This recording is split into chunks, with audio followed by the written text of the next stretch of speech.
How's it going, everybody? Welcome back to another episode of Infinite Sports. I'm your host, Kenneth Grunfelder, bringing you guys another Yankee recap video. And this is a more positive recap video after what the Yankees did last night, ending their losing streak by defeating the Padres 12-3, putting up a 10 spot in the bottom of the seventh inning. And this was a game that the Yankees really needed. They were reeling a little bit. The offense was struggling to put up runs. Of course, you had, the blunder from the other night with Devin Williams not having it, and then Luke Weaver giving up those two hits to Manny Machado and Xander Bogaerts, and that was the difference in the game. Losing a close game there. Padres bullpen locking it down. The Yankees needed to win this game, and that's what they did, and they did that in a big way. I did not expect a 10 spot in the seventh inning, especially with the way the team has been hitting as of late and the way things have been going. But let's kind of go through it. So Michael King, of course, made his return to Yankee Stadium for the first time since he was traded last offseason in the Trent Grisham trade. And he pitched 6 innings, gave up 2 runs, and, handed it off to the Padres bullpen, which has been the best in baseball, really. I mean, when you look at the numbers, the Padres ERA between their starters and their relievers, I'm pretty sure right now it's still, the best in all of baseball. If it's not, it's top 2. So he was solid yesterday. Clark Schmidt went for the Yankees, and this was probably his best start of the year. Missed his last start. They gave him some extra time. And, I thought he settled in, got into a little bit of trouble in the fourth inning. There were back-to-back singles by Manny Machado and Jackson Merrill, who made his return from the injured list. Padres are happy to have him back in the lineup. And then he walked Gavin Sheets, and then that led to a balk. So that put the Padres on the board 1-0, and then Jason Hayward later hit into a sac fly. That scored a run. So Padres are up 2-0, and I'm sitting there going, oh no, this is not good, because the Yankees, along with what's been going on with the bullpen, they've been struggling to, score runs. But in the bottom of the inning, the Yankees immediately responded. Aaron Judge, his 12th homer of the year, he homers into the right field seats off of Michael King.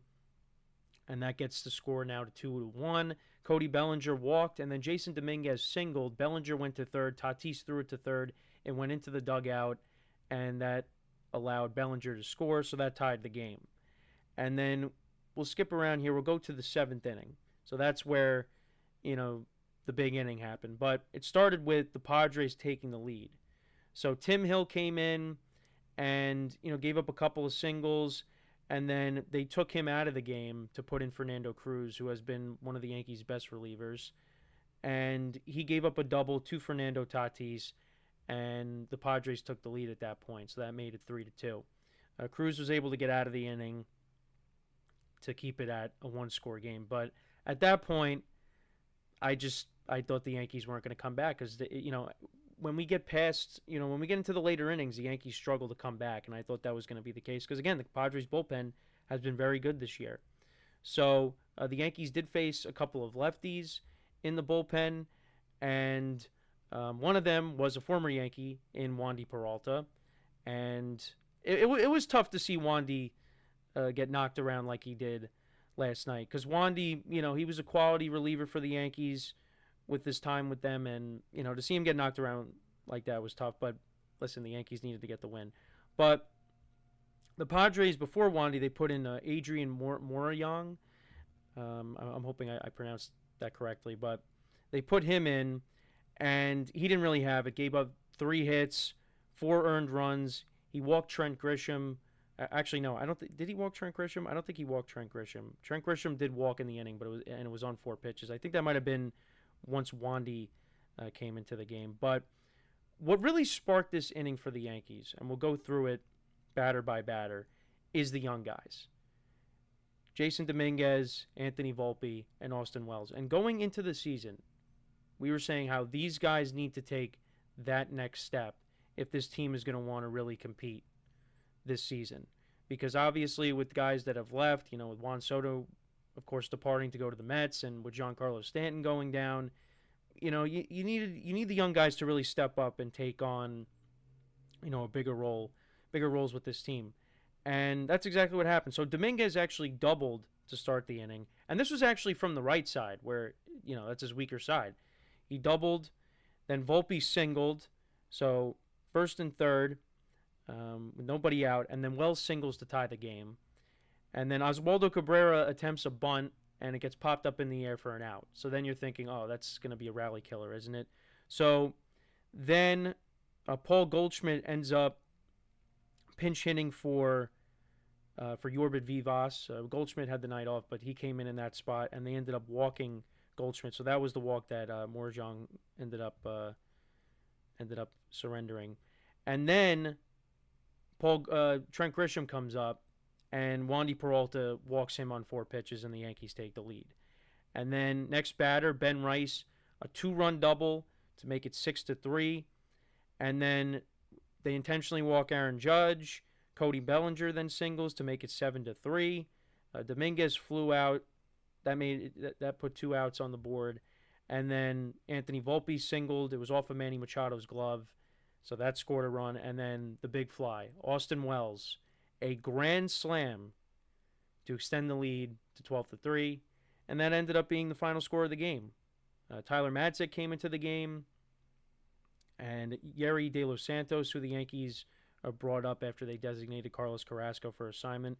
I know I said we might not see Carlos Carrasco again, but there's still a possibility that he could start in the A series coming up later in the week. But Madsick pitched a scoreless 8th inning. De Los Santos pitched a scoreless 9th inning. And the Yankees got the win. So the Yankees, in that 7th inning, they put up 10 runs on 7 hits, 3 walks, 13 batters came to the plate, and it was 22 minutes, that inning was. And the Yankees, with runners in scoring position yesterday, 6 for 12. That's very good. That's what we want to see. And Wandy Peralta, coming into the game, he had an ERA of 1.35. And when he left the game, he left with a 5.14 ERA. Like I said, he got knocked around in that 7th inning. But like I said, the catalyst for that inning, like I said, Dominguez, Volpe, and Wells, and you throw in Ben Rice as well, another one of the young guys he's been the best of the 4, you could say, so far this year. But that was big. That was a big win for the Yankees. They really needed that. They really needed that. Because if they were to have lost that game, obviously it's on to the next game, but still, it's just, they needed this losing streak to end, because you want to have an opportunity now to try to win this series. And now you got Max Fried, who the Yankees, they never lose when Max Fried pitches. So you like their chances tonight. Dylan Cease is on the mound, right-handed pitcher. So, the Yankees, they do better against righties than they do against lefties, although they did hit off a couple of lefties last night, which you love to see. But yeah, and Dylan Cease, his ERA is kind of inflated this year. Looking at his ERA, yeah, it's 5.61. So I do like the Yankees' chances to win tonight. We'll see. They haven't won a series since, I think it was, because they didn't win the Orioles series. It was the series before that. It was against the Blue Jays at home. They swept the doubleheader. So they won that series. But yeah, they lost the series to the Orioles. They lost the series to the Rays. So, to win 2 out of 3 against the Padres, that's a confidence booster. And I think that inning, that could do a lot for this team, because of just, the team's inability to score runs, struggling with runners in scoring position. It was a big inning. And, the Yankees winning that, you look at the rest of the division, and I'm pretty sure everybody lost last night. The Orioles have lost 3 in a row. The Blue Jays have lost 3 in a row. The Rays lost. The Red Sox have lost 3 in a row. Yankees lead right now is 2.5 games up in the division. So, look, we were going crazy over the loss from the other night. Another bullpen meltdown late in the game. But this team is still in first place. And I think you start to hit the panic button once, they start sliding down in the standings and things don't seem to be looking up, but they're in first place.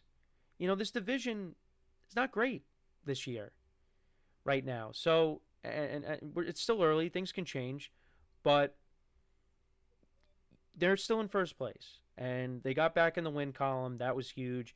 And like I said, Clark Schmidt, back to him, 6 innings yesterday.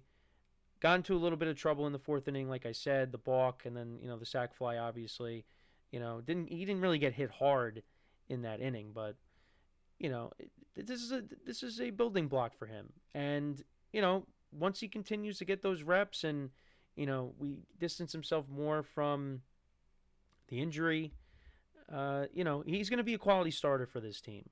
Now it's the other two spots. We got to see what the Yankees do again with this upcoming West Coast trip. Is Carrasco going to start again? Or, they're going to go with Yarborough? What's the plan? Is there another guy that they're going to bring up potentially from the minors? We'll see. Marcus Stroman is still on the IL. And obviously, we keep talking about Luis Gil. He's still ways away. Giancarlo Stanton could be back sooner rather than later. Maybe for that Dodger series. If you remember back in 2023, Stanton was on the IL, and I forget what the injury was. It might have been, was it a hamstring or a calf strain, whatever it was. But then he came back for that Dodger series. That was back in 2023. So we could see him come back for that Dodger series in the beginning of June. I would like for him to be back next week when they play the Mets, but because he does well against the Mets. But that's not going to happen. And DJ LeMahieu could be back up as well. Listen, I love DJ LeMahieu. I appreciate everything DJ LeMahieu has done. And I've been saying that, look, his best days are behind him. But honestly, with what the Yankees have on their bench, I mean, it wouldn't be the worst thing to just have him back and, getting some starts at second base. If they do kind of a platoon with him and Vivas. But yeah, I think LeMahieu, I don't really know what he's going to offer them. I mean, he'll play good defense, but the bat, and he's done well in his rehab assignment. But he had to get an injection. I just see him coming back and then his body just betraying him, and then he's hurt again. But reinforcements are on the way. Hopefully that doesn't happen, and maybe LeMahieu can give the Yankees a little bit of a spark at that position. With Jazz being out. But they got a spark last night. There were fireworks last night. So hopefully they could build off of this. It was a big win.